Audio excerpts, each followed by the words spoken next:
Good afternoon, YouTube. Pastor Greg coming at you again today with your daily mini sermon. Hope all of you are having a blessed day. So today we're going to be turning into Deuteronomy 30:16 if you like to follow along. So like we always do, let's go into the word. So as it reads, "For I command you today to love the Lord your God, to walk in obedience to him, and to keep his commandments, decrees, and laws. When you will live and increase, and the Lord your God will bless you in the land you are entering to possess." This is really cool, because let me read the first part to you and see if you find this familiar.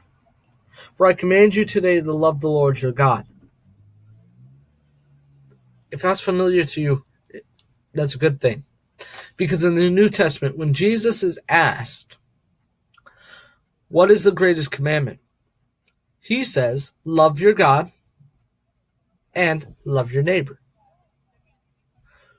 He is correlating with Old Testament scripture. He is using the Old Testament scripture, and it shows how important the Old Testament is to our Christian faith, just like how the New Testament is. For Jesus said, "I did not come here to destroy the covenant, but I came here to complete it." And that's wonderful. It's too often in our lives, our Christian lives, when we walk with Christ, that we forget about the Old Testament.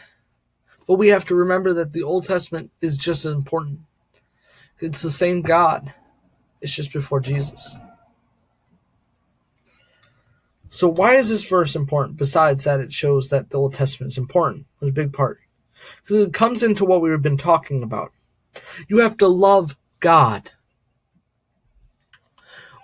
If you have to start off your day, you have to start off everything you do with loving God. That should be your purpose for everything you do, is because I love God. You should wake up in the morning and say, I'm waking up because I love God. You should be helping your neighbor because you say, I love God. You should be working because you say, I love God.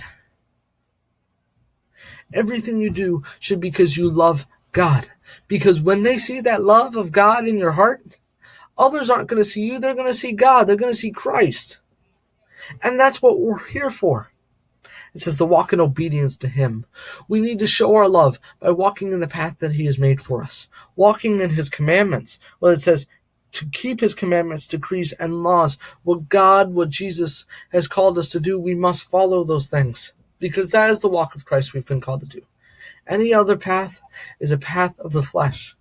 And we're called to stay on the path of righteousness. We're called to stay on the path of Christ. It says, then you will live and increase. You have to live your life through these. You have to increase every day. I'm going to try harder to do this today. You're going to try harder and harder and harder. And some days you will slip. We all slip. I slip. But we must get back up, and we must get back on our walk with Christ. Because we're called to love God. And we show that we love God by the actions we do in this world. So as you go on your day, check yourself. Am I doing this because I love God, or am I doing this for some other reason? If you're doing it for some other reason, correct it to where you're doing it for Christ. I hope all of you have a blessed day. And if you enjoyed this mini sermon, please check out my other ones on my YouTube channel. And if you enjoyed those, please like and subscribe. I hope all of you have a blessed day, and I'll catch you on the flip side. Pastor Greg,